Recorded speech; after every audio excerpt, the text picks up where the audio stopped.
အခုကျွန်တော်တို့သင်ခန်းစာက Introduction to Computer and Computing ပေါ့နော်ဒီ course လေးက Computer Science ရဲ့ short course ဖြစ်တယ် Computer Science အခြေခံတွေကိုသင်ကြားပေးမယ့် course ဖြစ်တယ်ဒီမှာကျွန်တော်တို့နေ့တူကအသုံးပြုနေတဲ့ Computer software တွေဘယ်လိုအသုံးပြုမလဲ Computer ရဲ့အခြေခံ Computer ဘယ်လိုအလုပ်လုပ်လဲဆိုတာကိုကျွန်တော်တို့သင်ကြားရမယ်အဲ့ဒါပြီးလို့ဆိုရင်ကျွန်တော်တို့နောက်ဆုံးမှာတမွေးဝမ်းကြောင်းဖြစ်ကျွန်တော်တို့လောက်ကိုင်စားတော့နိုင်မယ် web development website ရေးဆွဲခြင်းအကြောင်းကိုကျွန်တော်တို့သင်ကြားပေးမှာဖြစ်ပါတယ်ဒီက short course ဖြစ်တဲ့အကြောင်းမလို့ကျွန်တော်တို့က introduction to computing computer နဲ့ပတ်သက်ပြီးတော့ကျွန်တော်တို့circuit ဘယ်လိုလုပ်တယ်ဆိုတာဒါကျွန်တော်တို့အသေးစိတ်ပြောပြတော့မှာမဟုတ်ပါဘူးဆိုတော့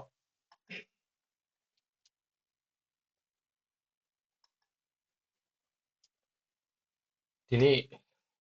1 computer အခြေခံ week 1 day 1မှာကျွန်တော်တို့သင်ကြားရမယ် learning objective ကျွန်တော်တို့သင်ကြားတဲ့ learning objective တွေကဘာတွေလဲဆိုတော့ဒီသင်ခန်းစာပြီးတဲ့အခါမှာ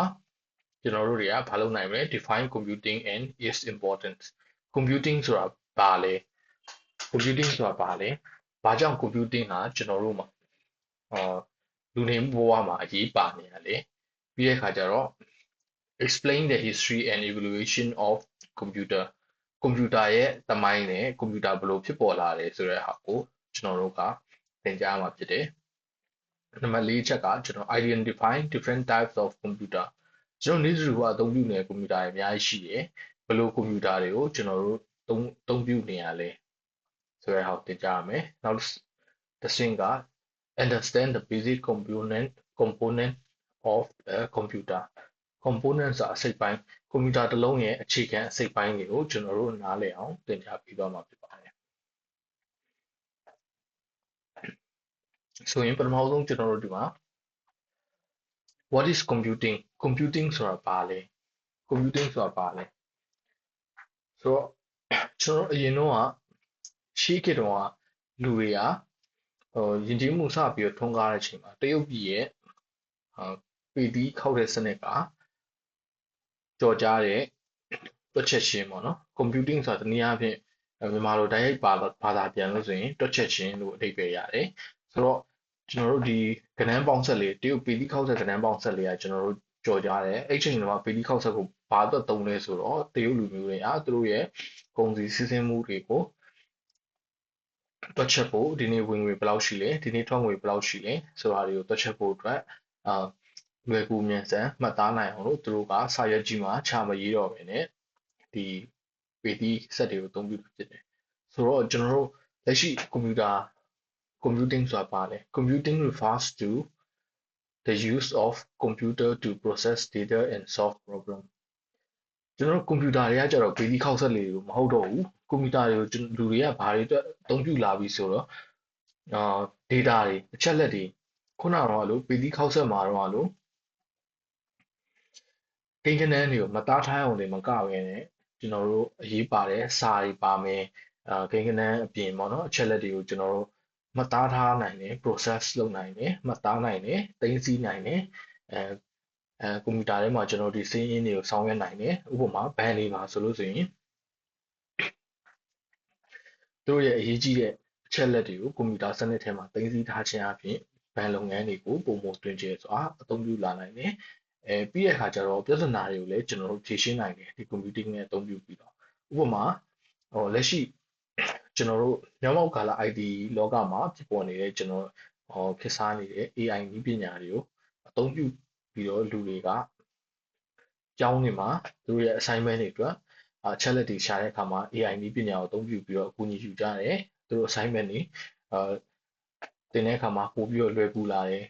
လုပ်ငန်းခွင်မှာလူတွေကpresentation တစ်ခုလုပ်မယ်ဆိုလို့ဆိုရင်ကိုယ်တိုင်စဉ်းစားနိုင်တဲ့အတိုင်းအတာတစ်ခုရှိတယ်ကိုယ်စဉ်းစားတယ်မှတ်တယ်ဘာဖြစ်လဲဆိုအချိန်အများကြီးပေးရတယ် presentation တစ်ခုလုပ်ဖို့အတွက်ကိုကျွန်တော်တို့9နာရီ6နာရီလောက်အချိန်ပေးရတဲ့ဟာမျိုးကိုကျွန်တော်တို့ AI နည်းပညာကိုအသုံးပြုပြီးတော့ကျွန်တော်တို့လိုချင်တဲ့အချက်လက်တွေကိုရှာဖွေပြီးတော့လုပ်မယ်ဆိုလို့ဆိုရင်ကျွန်တော်တို့ presentation လုပ်တဲ့အခါမှာပို့ပြီးတော့လွယ်ကူလာမယ်ဆိုတော့ computer ကိုကျွန်တော်တို့ဘာသာအသုံးပြုလဲ process data အချက်လက်တွေကိုသိမ်းဆည်းဖို့ဆောင်ရွက်နိုင်ဖို့အတွက်သုံးချနိုင်ဖို့အတွက်ကျွန်တော်တို့ computing ကိုအသုံးပြုတယ်နောက်တစ်ခါကျွန်တော်တို့ရဲ့နေ့တူတူပြဿနာတွေကိုဖြေရှင်းကျော်လွှားနိုင်ဖို့အတွက် computing ကိုကျွန်တော်တို့အသုံးပြုတယ် နောက်တစ်ခုကကွန်ပျူတာမှာဘာတွေပါလဲကွန်ပျူတာတစ်လုံးဖြစ်လာဖို့အတွက်ကြောင့်သူ့မှာ hardware ဆိုတာရှိတယ် hardware ဆိုတာတနည်းအားဖြင့်ကျွန်တော်တို့ကုန်မှာပစ္စည်းရောင်းတဲ့ဆိုင်တွေမှာအိမ်ဆောက်ပစ္စည်းတွေကိုကျွန်တော်တို့ကကုန်မှာပစ္စည်းလို့ခေါ်တယ်လူတစ်ယောက်နေထိုင်တဲ့အိမ်တစ်လုံးရဖို့အတွက်ဒီကုန်မှာပစ္စည်းတွေလိုအပ်တယ်လို့ပဲကွန်ပျူတာတစ်လုံးအလုပ်လုပ်နိုင်ဖို့အတွက်သူ့မှာ hardware တွေလိုအပ်တယ်ပြီးတဲ့အခါကျတော့ software ဆိုတာဥပမာအိမ်တစ်လုံးဆောက်မယ်ဆိုလူတစ်ယောက်နေထိုင်ဖို့အတွက်hardware လိုအပ်တယ်ကုန်မှာပစ္စည်းလိုအပ်တယ်လို့ပဲဒီကုန်မှာပစ္စည်းတွေနဲ့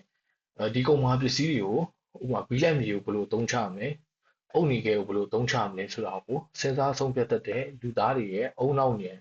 တွေလိုအပ်တယ်ဒီနေရာမှာလူသားတယောက်ရဲ့လူနေမှုပုံစံနဲ့အတွက်ကြည့်မယ်ဆိုလို့ပြင် software ဆိုတာဟာကွန်ပျူတာရဲ့မှတ်ဉာဏ်အုံနောက်နဲ့တူတယ်ကွန်ပျူတာရဲ့စဉ်းစားနိုင်စွမ်းနဲ့တူတယ်ဆိုတော့နောက်တစ်ခုက network လိုတယ် network လိုတယ်ဆိုတာကဥပမာကျွန်တော်တို့အိမ်ဆောက်တော့မယ်ရက်ကွက်ထဲမှာအိမ်တစ်လုံးဆောက်တော့မယ်ဆိုလို့ပြင်ကျွန်တော်တို့ဒီအိမ်ကိုဆောက်ဖို့အတွက်အကြံဉာဏ်လိုတယ်တခြားလူတွေအိမ်ဘယ်လိုဆောက်ကြလဲကြောက်ခဲ့တော့လူတွေကကြောက်တွေကိုထွင်းထုပြီးတော့နေထိုင်လို့ရတဲ့အိမ်တွေကိုတည်ဆောက်ကြတယ်ဒါပေမဲ့အခုခေတ်မှာတဖြည်းဖြည်းနဲ့ပတ်ဝန်းကျင်လူတွေကကိုကတော့ကြောက်ခက်ကအိမ်လေးကြောက်လေးကိုထွင်းထုပြီးဆောက်နေတယ်ဒါပေမဲ့ဘေးအိမ်ကလူကသူကနည်းနည်းအဆင့်မြင့်သွားတယ်တဲအိမ်လေးဆောက်လိုက်တယ်တဲအိမ်လေးဆောက်တဲ့အတွက်ကြောင့်သူ့ရဲ့ဆောက်လုပ်တဲ့အချိန်ကာလကတိုတောင်းလာတယ်ပြီးတော့နေထိုင်လို့ရတဲ့ပုံစံ versatility ပြုပြင်ပြောင်းလဲလို့ရတဲ့ပုံစံကပို့ပြီးတော့အဆင်ပြေလာတဲ့ကြောင့်မို့ကျွန်တော်တို့ကြောက်ခက်ကနေပြီးတော့တဲအိမ်တွေဆောက်တဲ့ခေတ်ကိုပြောင်းလဲလာတယ်တဲအိမ်တွေဆောက်တဲ့ခေတ်ကနေပြီးတော့ပြင်အောင်အိမ်တွေဆောက်တဲ့ခေတ်ပြင်အောင်အိမ်ကနေပြီးတော့ကျွန်တော်တို့အုတ်နေရနေပါတယ်တိုက်အိမ်တွေဆောက်တဲ့ခေတ်ကိုပြောင်းလဲလာတယ်အဲ့လိုပဲကျွန်တော်တို့ဒီနည်းပညာတွေကိုကျွန်တော်တို့ဖလှယ်နိုင်ဖို့အတွက်ကဘာနဲ့ဝင်ကျွန်တော်ချိတ်ဆက်ထားတဲ့ networking တွေလိုအပ်တယ်ဆိုတော့ကွန်ပျူတာမှာအဓိကဘာတွေလိုအပ်လဲ hardware ပုံမှန်လိုတယ်ပြီးတော့ software အုံနောက်နဲ့တူတဲ့ software လိုတယ်ပြီးတဲ့အခါကျတော့ network ကျွန်တော်တို့ပတ်ဝန်းကျင်နဲ့ချိတ်ဆက်မိနေဖို့အတွက်ကျွန်တော်တို့မှာ network လိုတယ်ဒီ၃မျိုးရှိမှသာလျှင်ကျွန်တော်တို့က computing ကိုအလုပ်လုပ်နိုင်မှာဖြစ်တယ်ဥပမာ computing ကိုကျွန်တော်တို့ဘယ်လိုနေရာတွေမှာအသုံးပြုတာကိုကျွန်တော်တို့တွေ့ရလဲဆိုတော့လက်ရှိကျွန်တော်တို့သုံးနေတဲ့ internet banking online banking တွေသုံးတာကအရင်ကျွန်တော်တို့စာအုပ်ကြီးနဲ့ဘဏ်မှာသွားပြီးစာအုပ်ထုတ်ရတာထက်ပိုပြီးတော့လွယ်ကူအဆင်ပြေလာတယ်ဘဏ်ကစီးရင်ကိုင်အတွက်ကလည်းသူ့ရဲ့ record တွေကိုသူ့ကွန်ပျူတာထဲကနေပဲအကုန်လုံးစီမံနိုင်တာဖြစ်ကြောင်းမို့သူ့အတွက်လည်းပိုအဆင်ပြေတယ်ငွေသွင်းတဲ့ customer တွေအတွက်ကလည်းဒီ computing စနစ်ကိုအသုံးပြုတဲ့ကြောင်းမို့သူ့အတွက်လည်းပိုအဆင်ပြေတယ်ပြီးတဲ့အခါကျတော့ကျွန်တော်တို့ social media သုံးတယ်social media သုံးတဲ့အကြောင်းမို့အရင်ခေတ်ကလိုမျိုးကျွန်တော်တို့မိတ်ဆွေပေါင်းတင်မိဘမောင်နှမတွေအဝေးရောက်နေတဲ့အခါမှာကျွန်တော်တို့ဆက်သွယ်ဖို့အတွက်တယ်လီဖုန်းနဲ့ဆက်သွယ်ရတယ်ကျွန်တော်တို့ဘယ်ရောက်နေလဲသူတို့ဘာလုပ်နေလဲဆိုတော့ကျွန်တော်မမြင်နိုင်ဘူးဒါပေမဲ့ social media ကြီးရှိလာတဲ့အခါမှာသူတို့က post တွေတင်လာမယ်အဲ့ဒါတွေကိုကျွန်တော်တို့မြင်ရမယ်သူတို့ဘာဖြစ်နေပြီလဲကျွန်တော်တို့အချိန်နဲ့တပြေးညီစောင့်ကြည့်နိုင်မယ်ပြီးတော့ခုနကကျွန်တော်ပြောတဲ့ AI နည်းပညာတွေ artificial intelligence နည်းပညာတွေပြီးတော့ automation အခုနောက်ပိုင်း Tesla လိုမျိုးအလိုလျောက်မောင်းနေတဲ့ကားတွေမျိုးမှာအသုံးပြုတဲ့နည်းပညာ automation တွေအဲ့ဒါတွေအကုန်လုံးက computing လို့ခေါ်တယ်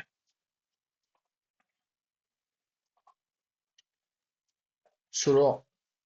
ကျွန်တော် computing ဆိုတာဘာလဲဆိုတာသိပြီ computing တစ်ခုကွန်ပျူတာတစ်ခုတည်ဆောက်ဖို့အတွက်ဘာတွေလိုလဲဆိုတော့ကျွန်တော်တို့သိပြီဒါပေမဲ့ဒီ computing ကဘာလို့အရေးပါတာလဲပထမချက်ကျွန်တော်တို့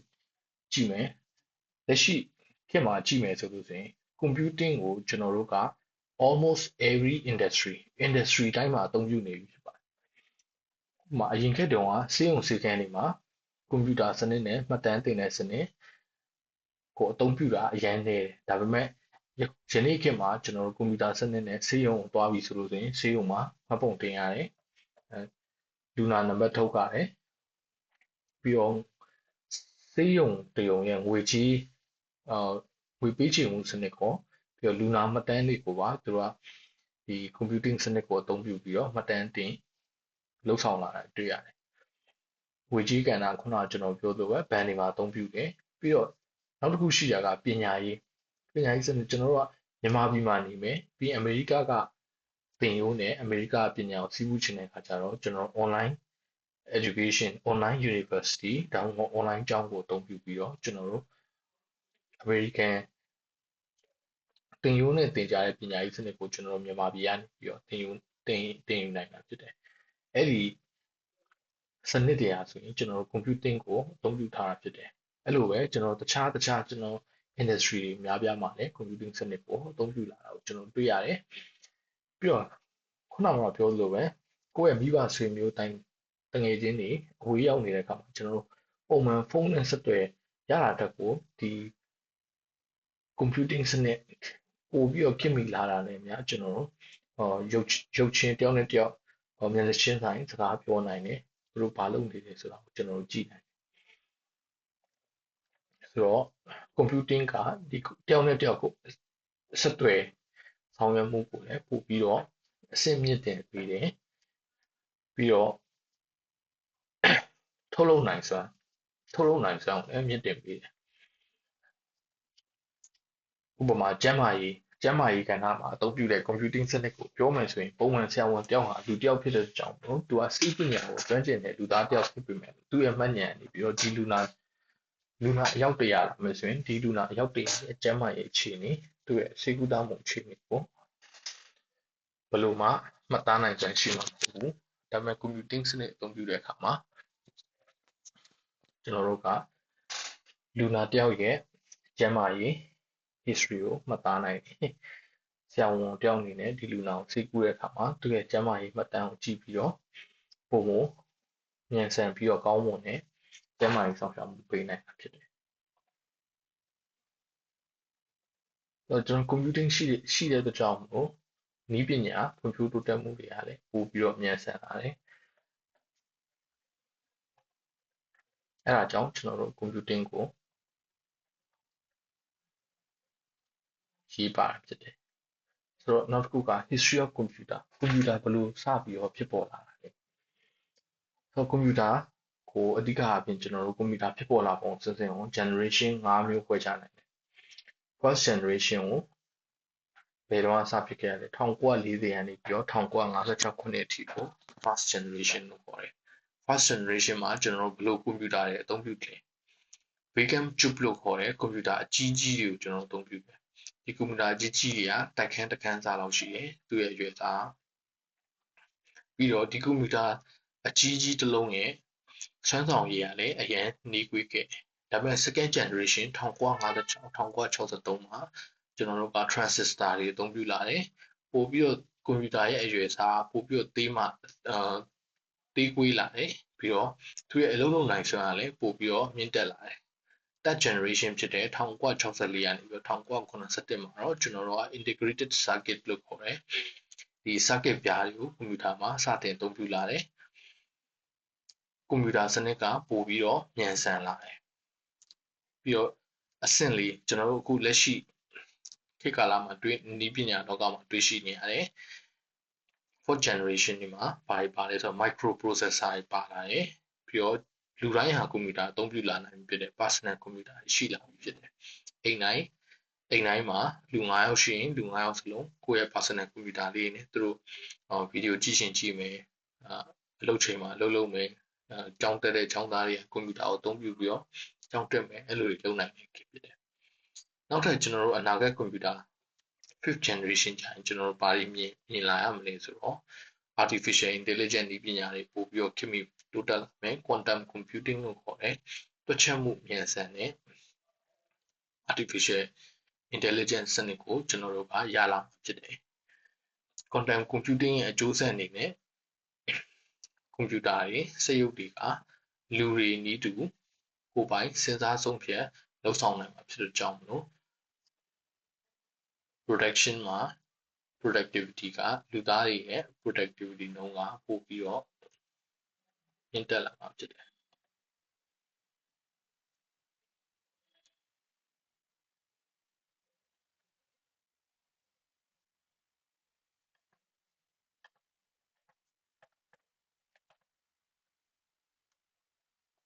ဆိုတော့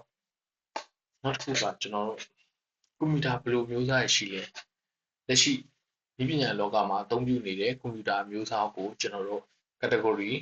၄မျိုးခွဲခြားနိုင်တယ်ပထမ category က super computer လို့ခေါ်တယ်သူတို့တွေက extremely powerful တအားပဲစွမ်းဆောင်နိုင်စွမ်းမြင့်ပါတယ်သူတို့ကိုဘာအတွက်သုံးလဲဆိုတော့ use for complex simulations ရှုပ်ထွေးတဲ့လူတွေမလုပ်ဆောင်နိုင်တဲ့ရှုပ်ထွေးတဲ့အလွန်ရှုပ်ထွေးတဲ့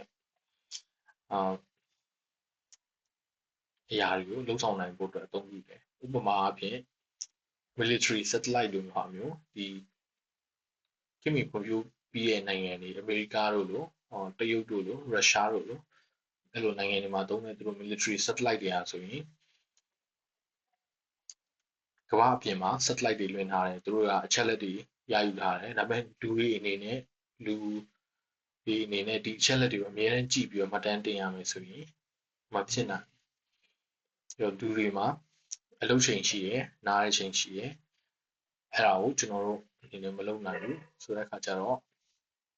သူကဘယ်လိုချိန်နေဖြစ်ပြီးဘယ်လိုချိန်နေဖြစ်နေပြီကဘာရဲ့ဘယ်နာမှာတော့တရားထုတ်နေပြီဖြစ်နေပြီဆိုတာကိုကျွန်တော်တို့ satellite ကရတဲ့အချက်လက်တွေကိုဒီ super computer တွေကနေပြီးတော့တွက်ချက်ပြီးတော့ prediction ပေးတယ်ခံမှန်းချက်ပေးတယ်အဲ့ဒါကိုလူတွေကနေပြီးတော့ပြန်ကြည့်ပြီးတော့ confirm လုပ်တယ်ဒီ evidence ကို confirm လုပ်တယ်ပြီးတော့ဒီအရန်အရေးကြီးတဲ့လှုပ်ဆောင်ချက်တွေကိုလူတွေကဆက်ပြီးတော့ဆောင်ရွက်တာဖြစ်တယ်နောက်တစ်ခုက mainframe လို့ခေါ်တယ် mainframe တွေကဘယ်မှာသုံးလဲဆိုတော့ super computer တွေလိုပဲအကြီးကြီးပဲအကြီးကြီးinfrastructure အကြီးကြီးနဲ့ဆောက်ထားတာတိုက်ခန်းတစ်ခန်းထဲမှာသူတို့အများကြီးထားရင်ထားမယ်ဒါမှမဟုတ်company တစ်ခု bank တစ်ခုမှာဆိုလို့ရှိရင်သူက server house တတ်ထားမယ် server house ထဲမှာဒီကွန်ပျူတာတွေအများကြီးကိုစုပြီးတော့သူက mainframe ကွန်ပျူတာဆိုကွန်ပျူတာအကြီးတစ်လုံးပြအောင်လို့ပေါင်းပြီးတော့ဖန်တီးထားတဲ့ဟာမျိုးရှိတယ်ဆိုတော့ super computer တွေနဲ့ mainframe ကွန်ပျူတာတွေနဲ့ကွာခြားချက်က mainframe ကွန်ပျူတာကိုအဓိကအားဖြင့်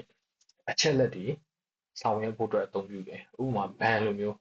ဘဏ်တချို့ဘဏ်တွေဆိုရင်ဥပမာ Bank of America ဆိုရင်ကမ္ဘာအနှံ့ပြားမှာသူ့ရဲ့ဘဏ်ခွဲတွေရှိတယ်ဘဏ်ခွဲတွေအားလုံးကအချက်လက်တွေကိုတနေရာထဲမှာ American နိုင်ငံမှာရှိတဲ့ server မှာသူတို့ကသိမ်းမယ်အဲ့အချက်လက်တွေအားလုံးကိုဒီတခြားနိုင်ငံတွေမှာရှိတဲ့ဘဏ်ခွဲတွေကိုသူတို့ကပြန်ပြီးတော့ဖြန့်ဝေမယ်ဒီ internet ကနေပြီးတော့ပြန်ပြီးတော့ဖြန့်ဝေမယ်တော့ငွေကြီးဆိုင်ဆောင်ရတဲ့ကိစ္စဖြစ်တဲ့ကြောင့်မို့ဒီလိုကိစ္စမျိုးမှာတိကျသေချာဖို့အတွက်လိုအပ်တယ်လူတွေလှုပ်ဆောင်နိုင်တဲ့ကိစ္စမဟုတ်ဘူးဆိုတော့ကွန်ပျူတာစနစ်ကိုသုံးတယ်တာမန်ကွန်ပျူတာတွေကအဲ့ဒါတွေအကုန်လုံးလုံနိုင်လားဆိုတော့လုံနိုင်တယ်ဒါပေမဲ့လို့ပို့ပြီးတော့စွမ်းဆောင်ရည်မြင့်ပါတယ် mainframe ကွန်ပျူတာတွေကို server ထိုင်ပြီးတော့ဒီ banking စနစ်ကိုပုံမှန်ကောင်းမွန်လုပ်ဆောင်ကြတယ်နောက်တစ်ခုက personal computer ဆိုတာကကျွန်တော်အိမ်ကြီးရုံးတွေမှာသုံးတဲ့ laptop desktop တွေကိုကျွန်တော် personal computer လို့ခေါ်တယ်လူတဦးတယောက်တည်းအတွက်သုံးတယ်client PC လို့လည်းပြောလို့ရတယ်ဘာလို့လဲဆိုတော့သူက server မဟုတ်ဘူး mainframe နဲ့ super computer တွေကိုတော့ကျွန်တော်တို့က server computer တွေလို့ပြောလို့ရတယ်ဒီ server computer တွေရဲ့အချက်လက်တွေကိုကျွန်တော်တို့က personal computer တွေကနေပြီးတော့ပြန်ကြည့်မယ် server computer တွေကိုကျွန်တော် personal computer ကနေပြီးတော့ instruction တွေပေးပို့မယ်အဲ့လိုမျိုးလုပ်ဆောင်ကြဖြစ်တယ်အဆင့်လေးချက်ကကျွန်တော်တို့နေ့တူကအများတန်းအများဆုံးတွေ့မြင်နေရတဲ့ embedded system ဖြစ်တယ်ဒီ embedded system တွေကကျွန်တော်နောက်ဆုံးပေါ်ကားတွေပြီးတော့အိမ်မှာသုံးတဲ့ microwave oven နဲ့ရေတချို့ smart refrigerator ရေခဲသက်တာတွေမှာလည်းကျွန်တော်တို့တွေ့ရတယ်ဒီ industrial machine တွေမှာလည်းကျွန်တော်တွေ့ရတယ်စက်ရုံတွေမှာသုံးတဲ့စက်ကိရိယာတွေမှာလည်းကျွန်တော်ကွန်ပျူတာဒီ embedded system တွေကိုတွေ့ရတယ်အဲ့ system တွေကဒီစက်တစ်ခုထဲကိုအများသောအားဖြင့်ဒီစက်တစ်ခုထဲကို control လုပ်ဖို့အတွက်အများသောအားဖြင့်သတ်ဆင်ထားတာဖြစ်တယ်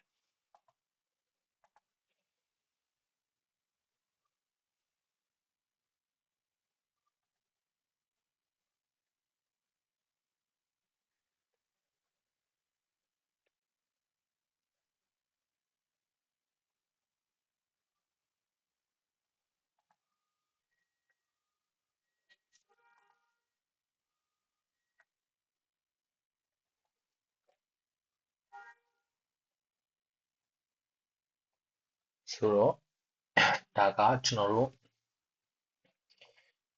introduction to computer ကြောင့်ကျွန်တော်တို့မိတ်ဆက်ပေးတာဖြစ်တယ်ဒီသင်ခန်းစာနဲ့ပတ်သက်ပြီးတော့ကျွန်တော်တို့နောက်ထပ် resource တွေအနေနဲ့